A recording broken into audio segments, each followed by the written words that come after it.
to the channel. This is Perpetuality. Yes, we've got a familiar looking box, but inside is not quite too familiar, and that's the Baltic MR01. New for this time is the black dial with the PVD Gold case variant. I'm excited to get this in as I've not experienced the micro rotor just yet from Baltic, and I'm late to the party. Let's get the dimensions out of the way. You have a case depth of 9.9 millimeters, which is appropriate for a dress watch, diameter of 36 millimeters wide, and lug-to-lug length of 44 millimeters long.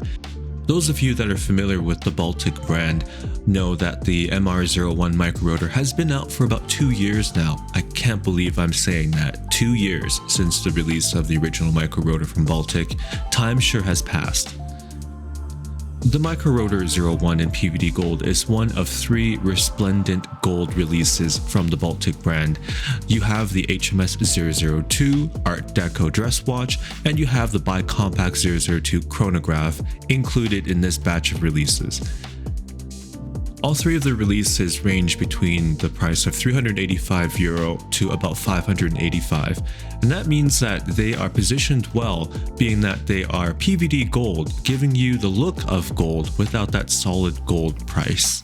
Considering the fact that you're not paying any additional premium to have the PVD gold versus the steel variants, it's quite a nice gesture from Baltic. Typically, when you see brands do anything that is related to PVD or DLC coated watches compared to steel variants of the same watch, they will cost a little bit more. It makes sense.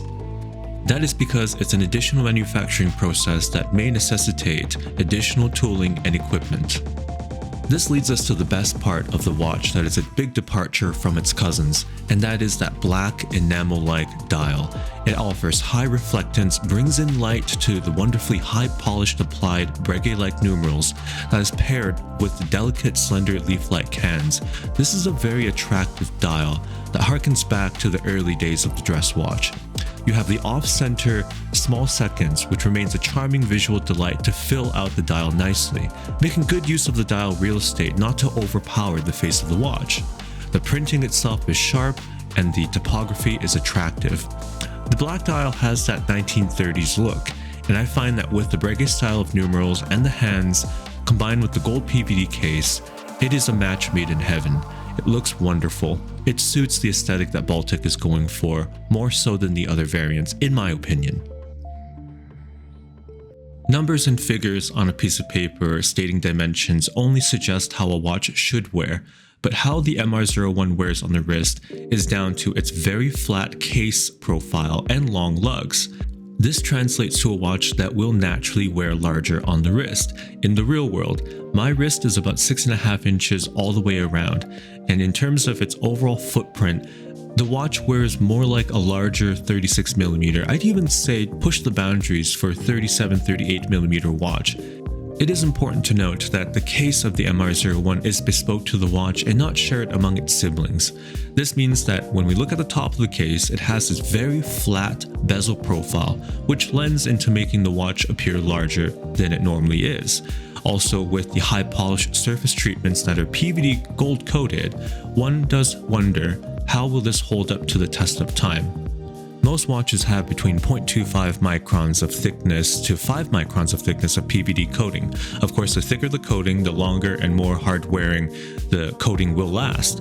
However, I think through regular use, it should hold up just fine. I quite enjoy seeing this case in its warm, resplendent nature due to the PVD coating, combined with the fact that you have a flat crown profile and also drilled lug holes, finely brushed side of the case met with the top brushed lugs. You get this sense that Baltic is really going for this old school vintage look, and it works. Where micro brands do great things are often the little details, and Baltic has even went to the lengths of finishing the inside of the lugs. You'll see that as I turn the watch, they've stamped the name of the watch and the caliber of the movement with the inside of the lugs with deep engraving. A very nice touch. The watch is also featuring a Hesselite crystal that has warmth to it. Met with that flat bezel profile, it is probably most likely going to bear the brunt of impact, so be careful, carry some polywatch with you to refinish the crystal. The MR01's strongest selling point, in my opinion, is that visually striking movement. Very bold of Baltic to offer a micro rotor in the micro brand space of watches, given that there are so few that have done so. This is a modern movement with none of the vintage watch ownership headaches. The movement inside is the Hangzhou 5000A 42-hour power reserve 4Hz movement, regulated and adjusted to 5 positions. It has deep, circular, Geneva-like waves on the bridges that's reminiscent of those found on higher-end dress watches. There's delicate perlage work that's been done to the base plate below, the balance, and the micro rotor, giving visual contrast to the Geneva waves above. It's a beautiful separation of the two surfaces. There are blued screws, there's 30 jewels to count, the micro rotor is sitting beautifully between the bridges, and it's just fun to see the thickness of the rotor relative to the base plate. It's like looking at a delicious mechanical layered cake, if you will. Getting the unique look and design of a micro rotor caliber with none of the vintage watch headaches, it doesn't get better than this until you step into the realm beyond mere mortals in hot horology. Think of this as a high-end horology experience on a budget. The watch has 20mm lug width, which also features this beautiful Saffiano leather strap with Baltic signed PVD Gold hardware. It is wonderfully appointed, thin, supple, of high quality, no complaints. It has a quick release system as well to allow you to change out the straps easier. Signed with the Baltic logo underneath, the strap feels every bit good quality and well matched for the rest of the watch. Should you find that the strap is not to your liking, that 20mm lug width will accommodate a variety of watch straps. Thank you for not giving this watch an odd-sized lug width. My final thoughts on the Baltic MR01 is that it's well positioned within the space of micro-brand watches. There's a lot worse ways that you can spend the money these days, and not many ways you can get a micro rotor experience. And in terms of the visual elements of the watch, it delights. I really take joy in turning the watch around, looking at that micro rotor spin around between the bridges, looking at the fine finish work that's been done as well.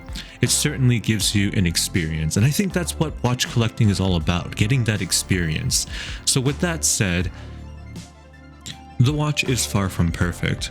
Although it is good, some area of improvement could be a sapphire crystal that would just add additional durability to the watch. Give us the option at least, but keep the Hesalite available. With that being said, the crown itself can be a little bit hard to wind as it is on the smaller profile side. Getting good purchase on it can be tricky. The watch itself only has 30 meters of water resistance, so you have to be mindful of where you bring the watch to. The pool, for example. I'm sure washing your hands is just fine, but anything more than that, I wouldn't risk it. I appreciate the 20mm lug width, but what about an 18mm lug width to accommodate that 36mm case to balance out the ratio or proportions, if you will?